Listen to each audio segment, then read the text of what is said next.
Kanchipuram Varamahalakshmi Silks, the Grand Banarasi Mela. First time ever in Hyderabad starting from November 1st.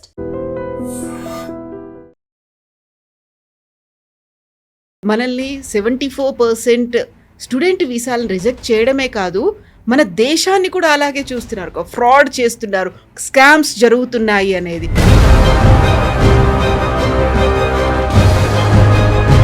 ఇండియాని వాళ్ళు designate చేసింది ఏంటంటే country of special interest అంటే fraud అని పెట్టే బదులు ఇంకో పేరు పెట్టేవారు అంతే వాళ్ళు.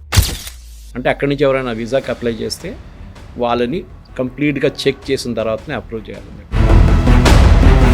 మన దగ్గర నుంచి వెళ్ళే పిల్లల్లో కాలేజెస్ అటెండ్ చేయట్లేదు. వాళ్ళు అక్కడ వెళ్ళంగానే ఫస్ట్ అకామిడేషన్ చూసుకున్న తర్వాత ఇమ్మీడియట్గా వాళ్ళు ఉద్యోగం చూస్తున్నారు.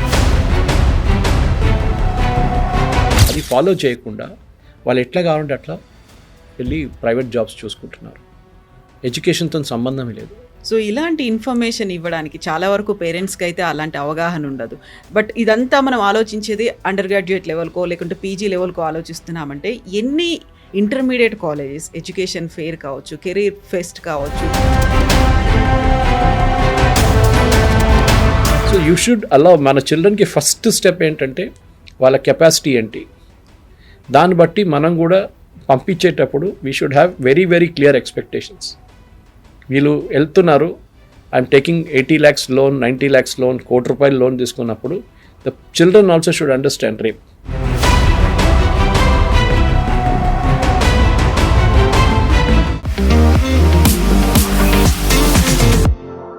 నమస్తే, నేను Kavitha. Welcome to I dream news and నిజాలు.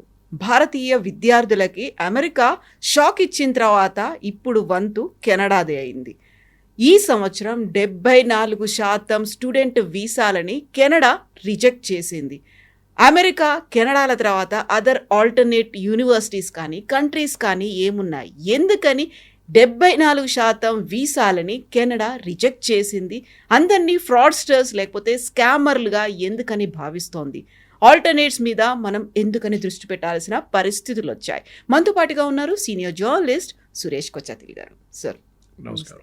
సో మనల్ని 74% స్టూడెంట్ వీసాలను రిజెక్ట్ చేయడమే కాదు, మన దేశాన్ని కూడా అలాగే చూస్తున్నారు. ఫ్రాడ్ చేస్తున్నారు, స్కామ్స్ జరుగుతున్నాయి అనేది. అది బిగ్గెస్ట్ నెగటివ్ మార్క్ అనేది మన మీద పడుతుంది. ఎందుకని పర్సంటేజ్లో రిజెక్షన్స్ ఉన్నాయి? ఇండియాని వాళ్ళు డెసిగ్నేట్ చేసింది ఏంటంటే కంట్రీ ఆఫ్ స్పెషల్ ఇంట్రెస్ట్. మన అది వినంగానే ఏదో మన విఐపీ లాగా ట్రీట్ చేసుకోవాలి. కంట్రీ ఆఫ్ స్పెషల్ ఇంట్రెస్ట్ అంటే ఫ్రాడ్ అని పెట్టే బదులు ఇంకో పేరు పెట్టేవారు అంతే వాళ్ళు. చాలా పాలిష్డ్గా, పొలైట్గా India country of special interest అంటే అక్కడి నుంచి ఎవరైనా వీసాకి అప్లై చేస్తే వాళ్ళని కంప్లీట్గా చెక్ చేసిన తర్వాతనే అప్రూవ్ చేయాలని చెప్పి. ప్రాబ్లం ఎక్కడ వస్తుంది కవిత గారు, మీరు కూడా వినుంటారు కొన్ని ఇంటర్వ్యూస్లో కూడా.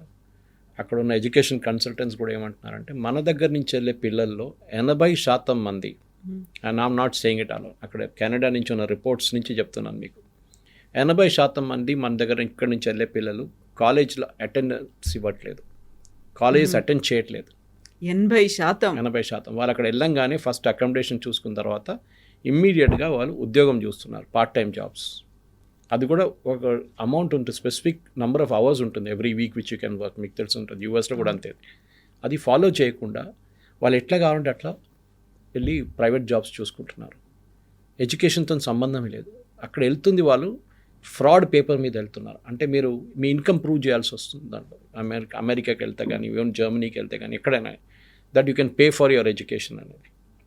ఫ్రాడ్ పేపర్లు తయారు చేస్తారు. మన దగ్గర ఎడ్యుకేషన్ కన్సల్టెంట్స్ చాలామంది ఉన్నారు, ఇట్లాంటి పని చేసేటవాళ్ళు. బ్యాంక్ స్టేట్మెంట్ తయారు చేస్తారు. మీ అకౌంట్లో ఒక 40 లక్షలు పడేసి 6 నెలలు ఉంచుకుంటారు, దాని ఇంట్రెస్ట్ మీద తీసుకుంటారు, తర్వాత అది మీ ఇన్కమ్ అని చూపిస్తారు. అది ఇట్లాంటి చాలా పనులు చేస్తారు. ముందు కూడా ఉండేది, కానీ ఇప్పుడు చాలా ఎక్కువైంది. లాస్ట్ ఒక 10 years నుంచి the number of Indian students committing ఈ ఫ్రాడ్ చాలా ఎక్కువైంది. ఇప్పుడు కూడా యూఎస్లో H1Bలో ఎట్లా స్కామ్ జరిగిందో అదే స్కామ్ ఇక్కడ స్టూడెంట్స్ వైపు నుంచి కూడా జరుగుతుంది. మీరు మంచి యూనివర్సిటీకి వెళ్తే మీకు ఎప్పుడు ప్రాబ్లం ఉండదు. కార్నెల్ కానీ, MIT కానీ, ఇట్లాంటి యూనివర్సిటీ, హార్వర్డ్ కానీ, మీకు ఎప్పుడు ఇష్యూ ఉండదు. ప్రాబ్లం ఏంటంటే వీళ్ళు వెళ్తున్నది థర్డ్ రేట్ యూనివర్సిటీస్కి వెళ్తున్నారు. అది యూఎస్లో ఉండొచ్చు, కెనడాలో కూడా ఉండొచ్చు. యూఎస్ కూడా చూడండి ఎంతో rejection. US also is on similar scale. I think 40 to 45% rejections నడుస్తుంది యూఎస్లో. Without any reason you're rejected, finished. చిన్న స్లిప్ ఆఫ్ పేపర్ ఇస్తే you can check, go and check reason why it is. ఎందుకు అని అడిగితే మంచి బ్రిలియంట్ స్టూడెంట్స్ కూడా reject చేస్తున్నారు వాళ్ళు. ఎందుకంటే ఒకటి వాళ్ళ సోషల్ మీడియా అకౌంట్స్ చెక్ చేస్తున్నారు యూఎస్లో. మీరు వోక్ కల్చర్లో ఉన్నారా, మీరు ఎల్జిబిటీ రైట్స్కి ఉన్నారా, మీరు లెఫ్టిస్ట్ ఉన్నారా అంటే reject immediate. Digital foot prints అన్ని చెక్ చేస్తున్నారు. And if you delete it it's even worse. అది ఇంకోటి. సెకండ్, మీ బ్యాక్గ్రౌండ్ ఏంటి, మీరు రిటర్న్ ఇండియాకి వస్తారా లేదా. మన వాళ్ళు అది కాదు కదా అక్కడికి వెళ్ళేది, చదువు కాదు ఇంపార్టెంట్. కొంతమందికి ఉందనుకోండి, ఒక 20-30% మందికి స్టడీ ఈజ్ ఇంపార్టెంట్. దాని తర్వాత ఉన్న వాళ్ళకి ఏంటంటే అక్కడి నుంచి ఎట్లయినా ఎక్కడ పక్కన వెళ్ళి కంప్లీట్ చేసి ఉద్యోగం చూసుకోవాలి. హెచ్1బి తర్వాత గ్రీన్ కార్డ్, అక్కడి నుంచి సిటిజన్షిప్ కోసం. అది 30-40 సంవత్సరాలు పడుతుంది అది. కానీ నో హార్మ్ ఇన్ ట్రైయింగ్. ఇది స్పెషల్లీ మన దగ్గర తెలుగు స్టేట్స్లో ఉన్న ప్రెషర్ ఇది. ఎందుకంటే మేము వెళ్ళేవా లేదా. ఇది యూఎస్కి. Whereas in Canada it is mostly Punjabis and Gujaratis. మిగతా స్టేట్స్ నుంచి చాలా తక్కువ స్టూడెంట్స్ అక్కడ వెళ్ళడం. కెనడాలో కూడా వాళ్ళు పాపులేషన్ పెంచడానికి వాళ్ళు చాలామందిని ఇన్వైట్ చేశారు from 70s, 80s onwards. Specially Punjab నుంచి చాలామంది ఫార్మర్స్ వెళ్ళి అక్కడ సెటిల్ అయ్యి వాళ్ళు అక్కడ ఫార్మింగ్ యాక్టివిటీ చూసుకున్నారు, ట్రక్కింగ్ యాక్టివిటీ, ట్రక్స్ నడిపించడం. ఈవెన్ యూఎస్లో కూడా చాలామంది ట్రక్కింగ్ కంపెనీస్ మేనేజ్ చేస్తున్నది పంజాబీసే. వాళ్ళు ఇండియా నుంచి మళ్ళీ కొంతమంది తీసుకెళ్తారు. మన 2 యాక్సిడెంట్ జరిగిన తర్వాత నౌ దే బికమ్ స్ట్రిక్ట్. వాళ్ళ కోసం కూడా ఉన్న వీసాలు రిజెక్ట్ చేస్తున్నారు, వాళ్ళ లైసెన్స్ రిజెక్ట్ చేస్తున్నారు. ఈ ప్రాబ్లం ఇప్పుడు ఎక్కడ ఇట్స్ గెటింగ్ యాక్సెంచుయేటెడ్ ఇంగ్లీష్లో చెప్పాలంటే. ఎందుకంటే ఇది పెద్ద ప్రాబ్లం కాబోతుంది. ఇంకా మీరు ఎక్కడికి వెళ్తారు? ఎందుకంటే సీరియస్ స్టూడెంట్స్ ఉన్నప్పుడు వాళ్ళకి ఎట్లా నేను చెప్పింది ఇంకా ముందు చెప్పినట్లు వాళ్ళకి అడ్మిషన్ వస్తుంది. 20%లో వాళ్ళు ఉన్నారు. ఇప్పుడు మీరు మంచి టాప్ టియర్ ఇంజనీరింగ్ కాలేజ్ కానీ, టాప్ టియర్ డిగ్రీ కాలేజ్ కానీ, ప్రొఫెషనల్గా మీరు మాస్టర్స్ చేసి మళ్ళీ వెళ్తున్నారంటే then it's a different thing. పిహెచ్డీకి వెళ్తున్నారంటే ది సీరియస్ సబ్జెక్ట్. కానీ ఇది అట్లా కాదు కదా, ఎట్లోనూ అక్కడ వెళ్ళాలి అంతే. అది డంకీ రూట్లో వెళ్తారా లేకుంటే ఈ రూట్లో వెళ్తారా తెలియదు. అక్కడ వెళ్ళి ఇదే ప్రాబ్లం. 80% అండ్ ఒక ఎడ్యుకేషన్ కన్సల్టెంట్ ఇంటర్వ్యూ నేను వీళ్ళకన్నా ముందు విన్నాను. He saying himself 80% of Indian students are fraud. ఆలోచించి ఆ వర్డ్ చాలా పాపం మనకు చెప్పారు, మన స్టూడెంట్సే ఫ్రాడ్ అంటే we feel bad for it. కానీ ఒక మ్యాగ్నెట్ అనమాట. ఎట్లయినా ఇండియా నుంచి వెళ్ళిపోవాలి, భారతదేశం నుంచి పారిపోవాలి. కొంతమంది ఏమి యూజ్ చేస్తారు ఎక్స్క్యూజ్ అంటే, ఇక్కడ ఇన్కమ్ ట్యాక్స్ చాలా ఎక్కువ అంతే, అక్కడికి వెళ్తే అక్కడ కూడా ఇన్కమ్ ట్యాక్స్ మాకు ఉంది, సరే హెల్త్ కేర్ చూసుకుంటారు, అక్కడ ఒక సిస్టమ్ ఉంది. ఇప్పుడు కొత్తగా ఏమవుతుందంటే కవిత గారు, స్టూడెంట్స్కి ఇప్పుడు Germany, UAE, Gulf countries, for example Sharjah, నేను మన దుబాయ్కి వెళ్ళినప్పుడు చూశాను, షార్జాలో they are setting of the best of the campuses worldwide నుంచి. అక్కడ ఉన్న షేక్ ఆయన ఈ wants to be educational hub అని తయారు చేస్తున్నాం. Even Dubai is no less. దుబాయ్లో కూడా చేస్తున్నారు చాలా మటుకు. ఇండియన్ స్కూల్స్ కానీ, ఇండియన్ యూనివర్సిటీస్ కానీ, even IIT campuses off campus పెడుతున్నారు అక్కడ. సో డెఫినెట్గా మన స్టూడెంట్స్ కూడా ఆలోచించాలి, మీరు ఎందుకు వెళ్తున్నారు? Are you going to settle down or are you going to study and come back? ఇప్పుడు ఆస్ట్రేలియాలో అదే ప్రాబ్లం చూస్తున్నాం మనం. ఇండియన్స్ వ్యతిరేకంగా ప్రొసెషన్ తీశారు, అక్కడ మన అబ్యూస్ చేశారు ఇండియన్స్ని. న్యూజిలాండ్లో రెసిస్టెన్స్ ఉంది. మా ఫ్రెండ్ ఒకరు కూతురు అక్కడ చదువుకుని తర్వాత యూఎస్లో ఉద్యోగం లేదు లాస్ట్ 2 years నుంచి. వాళ్ళు పిలిపించుకున్నారు వాపస్ ఆమెని. ఎందుకంటే ఏం చేయాలి, అక్కడ ఉండే ఎన్ని సంవత్సరాలు ఉంటారు మీరు? డబ్బు ఖర్చు అవుతుంది. ఆ స్టూడెంట్ ప్రెషర్ ఆలోచించండి వాళ్ళ మీద. ఉద్యోగం లేదు, ఒకరోజు రెస్టారెంట్లో పనిచేస్తారు, ఒక వారం దాని తర్వాత పెట్రోల్ బంక్లో పనిచేస్తారు, దాని తర్వాత సూపర్ మార్కెట్లో పనిచేస్తారు. కానీ ఇమేజ్ ఏం పంపిస్తారంటే ఇండియాకి, మా కొడుకు కూతురు యూఎస్లో ఉన్నారు, స్టాంప్. సో దిస్ ఎడ్యుకేషన్ అనేది, మీరు ఎడ్యుకేషన్కి వెళ్తే ఎడ్యుకేషన్ చేసి వచ్చేసేయండి. మీరు సెటిల్ డౌన్ చేయడానికి వెళ్తే then you be very clear that you going to settle down. అది it is their right, not your right. వాళ్ళు డినై చేయవచ్చు. దానికోసం they are very very particular. మీ ఫ్యామిలీ ఉన్నారా ఇక్కడ, మీ పేరెంట్స్ ఉన్నారా ఇక్కడ, మీరు ఎంతమంది సిస్టర్స్, ఎంతమంది సిబ్లింగ్స్ ఉన్నారు మీకు, మీ ఫైనాన్షియల్ స్టేటస్ ఏంటి, మీరు ఎందుకు వెళ్తున్నారు యూనివర్సిటీ. మీరు యూఎస్ కన్సలేట్ ఇంటర్వ్యూకి వెళ్తే మీకు తెలిసిపోతుంది, ఎంత ఒక పోలీస్ ఇంట్రాగేషన్ లాగా ఉంటుంది అది. ఓకే, ముందు పిల్లి తెల్లదంటారు, మళ్ళీ నల్లదంటారు. మీరు ఎట్లా రియాక్ట్ చేస్తారో వాళ్ళు చూస్తుంటారు. So you have to be very truthful to yourself. Even if you Gulf కంట్రీకి వెళ్తే మీరు సెటిల్ డౌన్ చేయలేరు అక్కడ. Okay, you can work there for long period of time, కానీ సిటిజన్ కాగలేరు అక్కడ. యూరోప్ ఎస్ పాసిబుల్, కానీ వాళ్ళు కూడా ఇమిగ్రేషన్ చాలా టైట్ చేసేసారు. యూకే, వాళ్ళ కంట్రీస్ వాళ్ళు బోట్ పీపుల్ని తీసుకుంటున్నారు, కానీ మన స్టూడెంట్స్ని కూడా అక్కడ కూడా కొంచెం రెస్ట్రిక్షన్ పెట్టడం మొదలు పెట్టేశారు. Because we have misuse the system. అది ప్రాబ్లం అనమాట. సో ఎడ్యుకేషన్ అనేది మన దగ్గర నుంచి వెళ్ళేటప్పుడు, ఎస్ బయట ఉన్న ఎడ్యుకేషన్ ఇన్స్టిట్యూషన్ మంచి ఇన్స్టిట్యూషన్, కార్నెల్ కానీ, నేను చెప్పినట్లు ఎంఐటి కానివ్వండి, మిగతా చాలా ఉన్నాయి, కొలంబియా కానీ, the best the universities are there. You do the course, do a PhD if you want whatever advance studies చేసి రిటర్న్ వచ్చేసేయండి. సరే వాళ్ళు ఉండనిస్తే దట్ ఈస్ యువర్ లక్, కానీ మీరు దానికోసం వెళ్ళకూడదు. Your end aim should be learning subject knowledge. అది కూడా అన్నారు కొంతమంది అక్కడ వెళ్ళిన స్టూడెంట్స్ కూడా ఏదో ఒక కోర్స్ చేస్తున్నారు. ఎందుకు అక్కడ వెళ్ళారు, ఏదో కోర్స్ ఏది దొరికిందో అది తీసుకున్నారు. They are not sure what they want be in life. ఇది ప్రాబ్లం అన్నమాట. And this is coming from educational consultants in the US in Canada. ఇప్పుడు జర్మనీ అన్నారు, జర్మనీలో ట్యూషన్ ఫీ లేదు, that's an advantage, but the cost is very high, living cost. France కూడా అంతే. There is lot of in universities in France which are opening up మన దానికోసం. ఇప్పుడు German నేర్చుకుంటే ఇప్పుడు మీరు జర్మన్ లాంగ్వేజ్ నేర్చుకోవాల్సి వస్తుంది. First thing they will ask you moment you land in Germany is ప్రెసెన్స్ ఈ డాయిష్ అడుగుతారు. దట్ నేను జర్మన్ నేర్చుకున్నా, so I know how German is spoken. French కూడా నేర్చుకున్నాను, బట్ లాంగ్వేజ్ నేర్చుకోవాల్సి వస్తుంది. That is another thing. And second is don't overstate your culture. అక్కడ వెళ్ళిన తర్వాత మనం చూసుంటాం ఒక వీడియోలో కెనడాలో ఏదో కపుల్ తీసుకెళ్ళి కచరా వేస్తున్నారు రోడ్ సైడ్లో. వీడియో చాలా వైరల్ అయింది. అది కాకుండా బిహేవియర్, స్పీకర్ ఫోన్ పెట్టుకొని మా పబ్లిక్ ట్రాన్స్పోర్ట్లో ప్లే చేయడము, ఇదంతా మన దగ్గర నడుస్తుంది. కానీ అక్కడ they are very very particular about privacy. మన ప్రైవసీ రెస్పెక్ట్ చేయాల్సి వస్తుంది. మనలాగా కాదు పక్కింటికి వెళ్ళి టక్ టక్ టక్ అని కొట్టి వీళ్ళు ఉన్నారా బయటికి వెళ్ళారా వెళ్దామా అట్లా. They have very particular take appointment with them to reach the house. So our students should be sensitised. ఆ సెన్సిటైజేషనే మన దగ్గర ల్యాకింగ్ టోటలీ. ఎందుకంటే వీళ్ళు వెళ్ళేది ఏంటంటే వీళ్ళ ప్రెషర్, పియర్ ప్రెషర్ మీద వెళ్తున్నారు. వాళ్ళ కజిన్స్ ఎక్కడ ఉన్నారు, వాళ్ళ బ్రదర్ ఎక్కడున్నారు, సిస్టర్ ఎక్కడున్నారు, మళ్ళీ పేరెంట్స్ని తీసుకెళ్తాం తోడు. అమ్మ నాన్నది కూడా పెద్ద ప్రాబ్లమే. పిల్లలు డెలివరీ కోసం అక్కడ వెళ్తారు, ఏదో ఆయాలాగా పిలిపించుకుంటారు. Okay, this is the problem with our Indian students. So Indian students first next 2 to 3 years, ఇప్పుడు ఆల్ దిస్ ఎడ్యుకేషనల్ కన్సల్టెంట్స్ ఏం చెప్తున్నారంటే అక్కడ ఉన్న వాళ్ళు నెక్స్ట్ 2 to 3 years కూడా వెరీ వెరీ క్రూషియల్. ఇప్పుడు నా దగ్గర ఫిగర్స్ ఉన్నాయి కూడా నిన్న టైమ్స్ ఆఫ్ ఇండియాలో వచ్చిన ఫిగర్స్ ప్రకారం యుఎస్ కెనడాలో ఉన్న ఇమిగ్రేషన్ దాంట్లో 2026కి దే ఆర్ టెంపరీ రెసిడెంట్స్గా దే గివింగ్ 2,30,000 వీసాస్. అది కాకుండా స్టూడెంట్స్కి 1,55,000. ముందు చాలా ఉండే 3,20,000 ఉండే, 1,55,000 చేసి హాఫ్ చేసేసారు. 2027లో కూడా అదే నెంబర్, 28లో కూడా అదే number. The problem is going to be 2028 వచ్చినాక వాళ్ళు ఇంకా దాన్ని తగ్గించి they are reducing even further అన్నమాట. This is where the problem is going to be coming. ఎందుకంటే కెనడాలో ఈ ప్రాబ్లం ఏంటి, ఇప్పుడున్న వాళ్ళ దాంట్లో the Canada's total population is 415 lakhs. ఈ చాలా వాళ్ళ హౌసింగ్ క్రైసిస్ నడుస్తుంది అక్కడ, పెద్ద హౌసింగ్ క్రైసిస్ నడుస్తుంది. కాస్ట్ ఆఫ్ లివింగ్ పెరుగుతుంది. మన స్టూడెంట్స్ కూడా స్ట్రగుల్ చేస్తున్నారు అక్కడ వెళ్ళి. ఈ ప్రాబ్లం ఆస్ట్రేలియాలో కూడా మీకు కనిపిస్తుంది, న్యూజిలాండ్లో కనిపిస్తుంది. కానీ ఆస్ట్రేలియాకి మన స్టూడెంట్స్ ఎందుకు వెళ్తారు, అక్కడ కూడా సెటిల్ డౌన్ చేయడానికి వెళ్తారు. And then moment you don't integrate with the local culture, మీ ప్రాబ్లమ్ స్టార్ట్ అవుతుంది. అందరు అనట్లేదు, 90% of the crowd is okay, 10 to 20% is where the problem is coming. So డెఫినెట్గా యాజ్ ద పేరెంట్ మీకు always that worry will be at the back of the mind. I have to give the best education నా పిల్లలకి ఇవ్వాలని, and you have every right for that. కానీ ఎక్కడికి వెళ్తున్నారు అనేది ప్రతి పేరెంట్ ఆలోచించాలి. ఇక్కడ నుంచి పంపించాలి అనేది ఒక పీర్ గ్రూప్ ప్రెషర్ ఉంటుంది, లేకపోతే ఒక ప్రెస్టీజ్ ఇష్యూ లాగా తీసుకుంటారు. ఆ కంట్రీకి వెళ్ళారు, అక్కడ ఏదో చదువుతున్నారు, ఆ తర్వాత సెటిల్ అవుతారు, మా లైఫ్ కూడా సెట్ అయిపోతుంది అనే ఒక ఫీల్ అనేది ఉంది.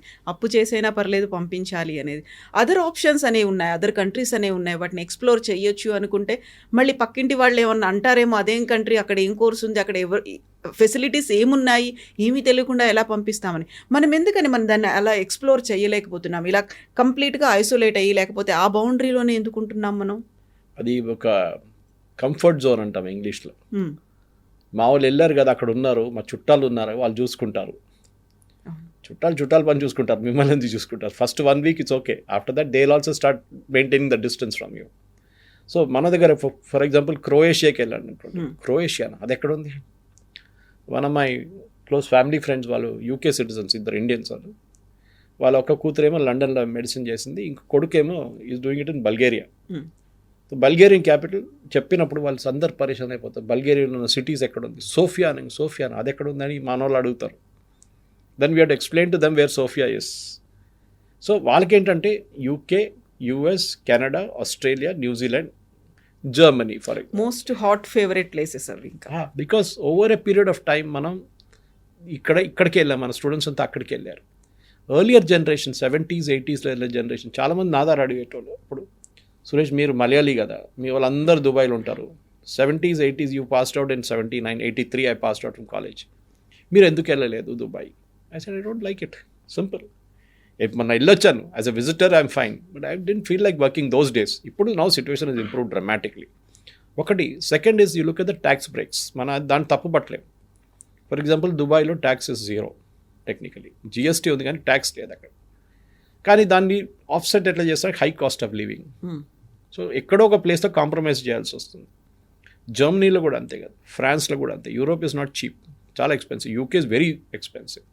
సో మీరు మీ పిల్లల్ని పంపించేటప్పుడు మీ ఎక్స్పెక్టేషన్స్ ఏంటుంది కవిత గారు అంటే, వాళ్ళు అక్కడ వెళ్ళి చదువుకున్న తర్వాత ఈ లోన్ తీసుకున్నారు కదా దాన్ని కట్టేసి ఒక ఇల్లు కావాలంటే ఒక అపార్ట్మెంటు తీసుకుంటారు హైదరాబాద్లో, మేము అక్కడ ఉండొచ్చు.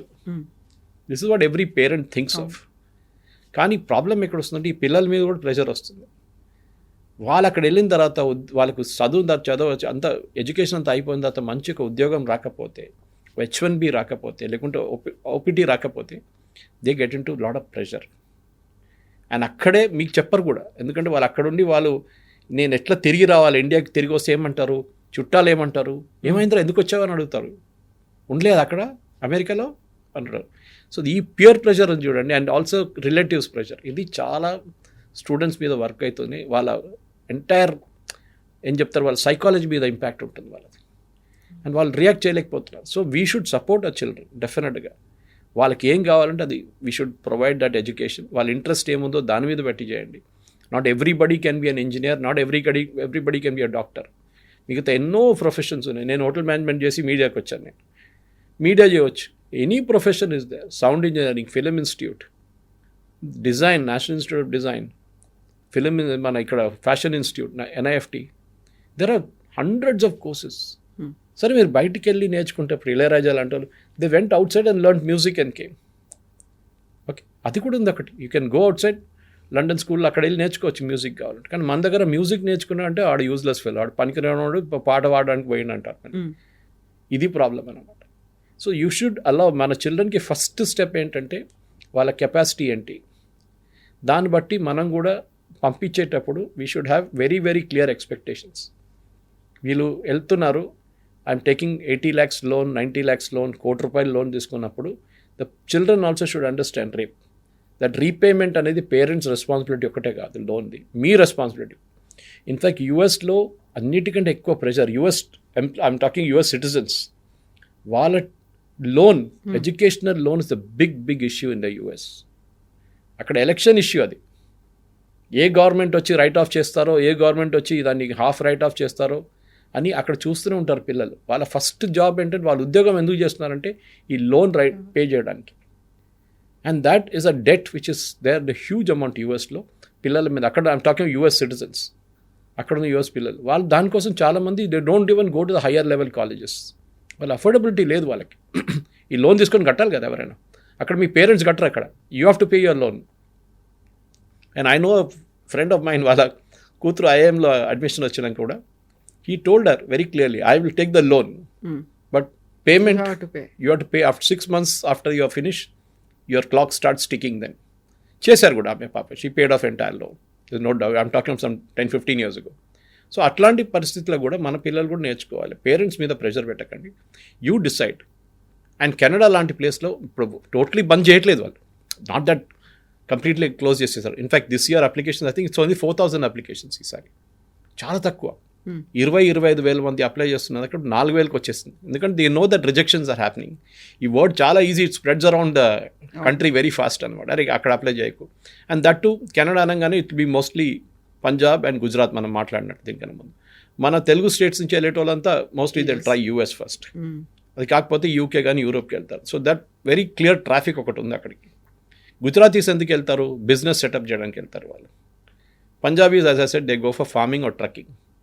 ట్రక్ చేసి ట్రక్కింగ్ బిజినెస్ నడిపిస్తారు వాళ్ళు. సో ఇదన్నీ when you look at the holistic picture Kavitha garu, as parents, ఈ ఇంటర్వ్యూ చూస్తున్న, ఈ ప్రోగ్రామ్ చూస్తున్న ప్రేక్షకులు, వాళ్ళ especially parents and children should understand career options అనేది మీ ఎడ్యుకేషన్ మీద ఉంటుంది. మీరు అక్కడికి వెళ్ళేటప్పుడు డెఫినెట్గా ఒక క్లియర్ ఎయిమ్ పెట్టుకొని వెళ్ళండి. మీ పియర్స్తో మాట్లాడండి, మీ సీనియర్స్తో మాట్లాడండి, అక్కడ ఉన్న వాళ్ళతో మాట్లాడండి, ఇండస్ట్రీ ఎక్స్పర్ట్స్తో మాట్లాడాల్సి వస్తుంది. అందరితో మాట్లాడిన తర్వాతనే then you take a decision అక్కడికి వెళ్ళాలన్నా వద్దా అనేది. And most important, don't beat the system. Fraud చేయకండి, ఏదో ఒక రోజు పట్టుబడతారు మీరు. ఈ ఎడ్యుకేషన్ కన్సల్టెంట్స్ కానీ ఎవరైనా చెప్తారు ఏం కాదులే, ఎవరు చూడరు ఇదంతా అది ఇదని అంత చాలా మందిని పంపించారు, చాలా మందిని పంపించాను. చూడండి 80,000 మందిని పంపించాం, 50,000 మంది పంపించాను స్టూడెంట్స్. 30 సంవత్సరాల నుంచి బిజినెస్లో ఉన్నాను. ఉండొచ్చు, కానీ లాస్ట్ 5 సంవత్సరాల్లో మొత్తం లోకం మారిపోయింది కంప్లీట్గా. They is a resistance against Indians now. అది మనం నేర్చుకోవాలి. ట్రంప్ని తప్పు పట్టలేము, దాంట్లో H1B తప్పు పట్టలేము. We have scammed the entire H1B system. So డెఫినెట్గా they should be a rethink మన వైపు నుంచి కూడా. ఎస్, ఇంటర్నేషనల్ ఎడ్యుకేషన్ మన పోస్ట్ గ్రాడ్యుయేట్ ఎడ్యుకేషన్ ఇంకా స్టాండర్డ్కి రాలేదు. We have failed miserably in that post graduate level నుంచి. మన ఎడ్యుకేషన్ సిస్టమ్ ఇప్పుడు కూడా లెర్నింగ్ బై రోట్ మెథడ్లో ఉంది. Very few IIMs, very few IITs. ఆ స్టాండర్డ్కి మనం మిగతా ఇన్స్టిట్యూట్స్ రాలేదు ఇంకా. So we need to also create. Foreign universities వస్తున్నప్పుడు UK యూనివర్సిటీస్ ఇండియాకి వస్తున్నారు. That's a good sign, because వాళ్ళ వచ్చే స్టాండర్డ్ తీసుకో. For example ISB, why ISB because కెలాగ్తో అసోసియేషన్ ఉంది వాళ్ళకి.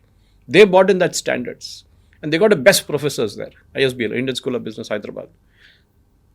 టాప్ డాలర్ శాలరీస్ అంటారు చూడండి. They pay that very best. And students కూడా తక్కువ కాదు, 30 లక్షలు 40 లక్షలు పే చేస్తారు fees. They are paying for it because they know the output is also equally good అనమాట.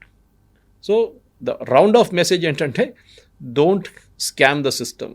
అది నా రిక్వెస్ట్ మన స్టూడెంట్స్ దగ్గర, పేరెంట్స్ దగ్గర కూడా. సో ఇలాంటి ఇన్ఫర్మేషన్ ఇవ్వడానికి చాలా వరకు పేరెంట్స్కి అయితే అలాంటి అవగాహన ఉండదు. బట్ ఇదంతా మనం ఆలోచించేది అండర్ గ్రాడ్యుయేట్ లెవెల్కో లేకుంటే PG లెవెల్కో ఆలోచిస్తున్నామంటే ఎన్ని ఇంటర్మీడియట్ కాలేజెస్ ఎడ్యుకేషన్ ఫెయిర్ కావచ్చు, కెరీర్ ఫెస్ట్ కావచ్చు, ఒక కౌన్సిలర్లని ఒక గైడెన్స్ ఇవ్వడానికి ఇప్పటికీ రెడీగా ఉన్నాయంటారు. వాళ్ళకి కావాల్సినటువంటి ప్రాపర్ అవేర్నెస్ ఇవ్వాలి. ఎక్కడ ఏ కంట్రీలో ఏ ప్రోగ్రామ్ ఉంది, ఏ యూనివర్సిటీ ఇది ఏ ఆఫర్ చేస్తుంది, ఎంతమందికి అవగాహన ఉంది? ఇది మన సిస్టమ్ ఫెయిలియర్ అండి. ఇది ఒకటి కాలేజ్ నుంచే ఫెయిలియర్. ఒకటి మీరు మోస్ట్లీ చూస్తుంటారు, ఇప్పుడు ఎడ్యుకేషన్ ఫేజ్ అని పెడతారు, 5-star హోటల్లో పెడతారు. చాలామంది వైట్ స్కిన్ వాళ్ళు వస్తారు. They speak very good English, polish Queen's English or American accent. అది కాకుండా మంచి AV చూపిస్తారు, కాలేజ్ క్యాంపస్ లైఫ్ అది ఇది చూడంగానే చాలామంది పేరెంట్స్ స్టూడెంట్స్ కూడా నేను ఇక్కడికి వెళ్తానమ్మా అని చెప్తారు. అది కాకుండా మేము చదువుకుంటున్నప్పుడు ఐ రిమెంబర్ మన దగ్గర ఏ యాక్సెస్ లేకుండా, ఇంటర్నెట్ లేకుండా, I'm talking of the 83, 84, 85 British లైబ్రరీలో మెంబర్షిప్ ఉండే నాకు. అక్కడ వెళ్తే ఒక 10-day old టైమ్స్ వస్తుంది అక్కడ newspaper. 10-day old Guardian వస్తుంది న్యూస్ పేపర్. అక్కడ ఒక 5 న్యూస్ పేపర్లు వస్తుంది, British newspapers. And they are 10 days old. అక్కడ నుంచి వాళ్ళు బహుశా కొరియాలో పంపిస్తారు. అది మళ్ళీ ఫస్ట్ UK ఎంబసీ ఢిల్లీకి వస్తుందేమో, అక్కడి నుంచి మన దగ్గర హై కమిషన్ నుంచి ఇక్కడికి వస్తుంది బ్రిటిష్ లైబ్రరీకి. అక్కడ వెళ్ళి మేము యూస్ టు సర్చ్ కాలేజెస్. ఎక్కడో కాలేజ్ కనిపిస్తే ఇదంతా అప్లై చేయవచ్చు, అది నోట్ చేసుకొని. అప్పుడు ఈమెయిల్ లేదు, ఏం లేదు, బేసిక్ స్టఫ్. ఎక్కట్లోనో అక్కడ కొరియర్ పంపించి, ఇక్కడ ఇండియా నుంచి కొరియర్ పంపించి అది 20 రోజులు తీసుకుంటుంది, 15 రోజులు తీసుకుంటుంది అక్కడ. ఇప్పుడు జనరేషన్ చూడండి, they are lucky. At the click of a button you will get any information you want. And వాళ్ళ కంట్రీస్ కూడా if you look at UK, study in UK అని చెప్పి వాళ్ళ కాన్సెప్ట్ ఉంది. వాళ్ళ దగ్గర they have an entire department like that. US కానీ లేదనుకుంటా, కానీ they each one responsibility of the state government also. ఇప్పుడు మన దగ్గర టాస్క్ అని చెప్పి ఒక బాడీ ఉంది, ట్రైనింగ్ ఇస్తారు స్టూడెంట్స్కి, ఇంజనీరింగ్ స్టూడెంట్స్కి అంతా, టు అప్స్కిల్ దెమ్సెల్వ్స్. ఎందుకంటే కాలేజ్లో నేర్పించింది ఈజ్ ఓన్లీ బేసిక్ స్టఫ్. దాన్ని అప్స్కిల్ చేయడానికి టాస్క్ అని పెట్టారు. అది ఐ థింక్ BRS KTR గారు ఉన్న టైంలో పెట్టారు. అది అట్లనే why can't we have career counselling for children? Problem ఏంటంటే ఈ కెరియర్ కౌన్సిలింగ్కి వచ్చే ప్రైవేట్ ఇండివిజువల్స్ వాళ్ళందరూ ఏదో ఒక కాలేజ్కి ఏజెంట్గా వస్తారు. ఒక్క కాలేజ్ 10 కాలేజీలు ఉంటాయి. వాళ్ళు మీ దగ్గర డబ్బులు తీసుకుంటారు, వాళ్ళ దగ్గర కూడా డబ్బులు తీసుకుంటారు. ఇక్కడ ప్రాసెసింగ్ ఫీ అని చెప్పి ఒక 50,000 నుంచి ₹1,00,000 తీసుకుంటారు. అక్కడ అడ్మిషన్ ఇచ్చేదానికి ఫీజు బట్టి కమిషన్ తీసుకుంటారు. So I think the time has come. State government కానివ్వండి, ఎంబసీస్ కానివ్వండి, కన్సులేట్స్ కానివ్వండి, they should organise fairs independent of colleges. Moment మీ కాలేజెస్ మీరు తోడు 10 మందిని తీసుకొచ్చినప్పుడు then there is an element of doubt, ఇది బిజినెస్ అయిపోయిందా? ఎందుకంటే వచ్చే కాలేజీలు అంత గ్రేట్ కాలేజెస్ ఏం కాదు. మంచి కాలేజీలు ఎప్పుడైనా అడ్వర్టైజ్ చేయరు, అది మీరు చూసుంటారు. IIMs will never advertise, IITs will never advertise. మా దగ్గర సీట్లు ఉన్నాయి, రండి ఇక్కడికి వచ్చి జాయిన్ చేయండి. BITS Pilani will not do it. ఎందుకు? మీకు ఈవెన్ MBA కాలేజ్లో SP జైన్ లాంటి ముంబైలో దే డోంట్ డూ ఇట్. నర్సింహాంజీ వాళ్ళు చేయరు. మంచి కాలేజ్ ఎట్లా ఉంటారంటే they naturally attract students. So అట్లనే UK US కూడా they will attract the best of students. The fairs అంతా okay, you should attend the fair, కానీ don't go with a prefix notion. అక్కడ వెళ్ళి చూడంగానే అది ఒక ఎనామన్ అయిపోయి ఇక్కడికి వెళ్ళాలి నేను, ఎంత 60 లక్షలు 70 లక్షలు, సరే ఎట్లయినా పొలాలు అమ్ముకుందాం, ఇల్లు లోన్ తీసుకుందాం, ఇది యాటిట్యూడ్ పేరెంట్స్తో ఉంటుంది. Indian middle class parents especially వాళ్ళకి ఒక ఆస్పిరేషన్ ఉంటుంది, మా కూతుర్ని మా కొడుకుని అక్కడ లెవెల్కి తీసుకెళ్ళాలి education, which is good, no doubt about it. You have to give the best. మనం మిడిల్ క్లాస్ ఫ్యామిలీస్కి అది ఒకటే ఉంది కదా. మా ఫాదర్ ఎప్పుడు చెప్పేటోళ్ళు, మా సిబ్లింగ్స్, బ్రదర్ సిస్టర్ ఉన్నారు ఇద్దరు, వాళ్ళకి మేము ముగ్గురికి అదే చెప్పారు ఆయన, I can only give you education. I'm railway employee, I'm railway engineer, I cannot do anything beyond it. దీనికన్నా నేనేం చేయలేను, ఇంకా ఎడ్యుకేషన్ ఇస్తాను అంతే. అది మీరు you take the best use of it, that's what. కానీ ఇప్పుడు నేను చదువుకున్నప్పుడు హోటల్ మేనేజ్మెంట్ చేసినప్పుడు 730 రూపాయలు ఉండే ఫీజు 6 months, అంటే సంవత్సరానికి 1500. ఇప్పుడు అదే hotel management government course, I'm talking IHM Chennai, అదే కోర్సులో ఇప్పుడు 2 లక్షలు 3 లక్షలు ఫీజు ఉన్నాయి. ఇప్పుడు ఆలోచించండి, నాట్ టాకింగ్ ప్రైవేట్ సెక్టర్ ఇంకా ఎక్కువ ఉంటుంది. సో బిజినెస్ చేస్తారా, బిజినెస్ మేనేజ్మెంట్ చేస్తారా, or you going to AI related thing, robotics, machine learning, or even on the other side మీరు CA చేసిన తర్వాత కూడా you can go abroad and improve your skills also. కానీ ఎండ్ ఆఫ్ ద డే మీకు ఒక ఉద్యోగం రావాలి. And don't scam the system. మీరు అక్కడ వెళ్ళి భారతదేశాన్ని ఇమేజ్ మెయింటైన్ చేయండి. ఎందుకంటే ఒక సత్యనాడేలా కానీ ఒక సుందర్ పిచాయ్ లాంటి మీరు కూడా ఆ ఇమేజ్ తీసుకొస్తే బాగుంటుంది. That and Indian can head such a company అని, and that will be the good thing. వాళ్ళు కూడా ఇక్కడి నుంచి వెళ్ళారు కదా. సో ఏదో వాళ్ళు డైరెక్ట్గా యూఎస్లో పుట్టలేదు వాళ్ళు. So that is what the most important thing. Yes, sir. Thank you so Thank much, you. sir. Thank you very much. And for more videos, Please subscribe to iDream. Please subscribe to iDream. Please subscribe iDream. And please subscribe to iDream. For more videos, subscribe to iDream. please like, share and subscribe to the channel. Congratulations, iDream. Subscribe to iDream. Subscribe to iDream. So subscribe to iDream Media. iDream ki iDream team అందరికి huge congratulations. Please subscribe iDream Media. Please subscribe to iDream. Subscribe iDream. Please subscribe to iDream. iDream అంటే నా కళల ఛానల్ను subscribe చేసుకున్న నోరు తిరుగుతలేదు, మీరైతే గంట గుర్తు కొట్టండి. For more such videos, please subscribe to iDream. Subscribe to iDream. Please subscribe to iDream. Please subscribe iDream Media. Please do subscribe to iDream. Please subscribe to iDream Media. For best entertainment and information, please subscribe iDream. And don't forget to subscribe to iDream.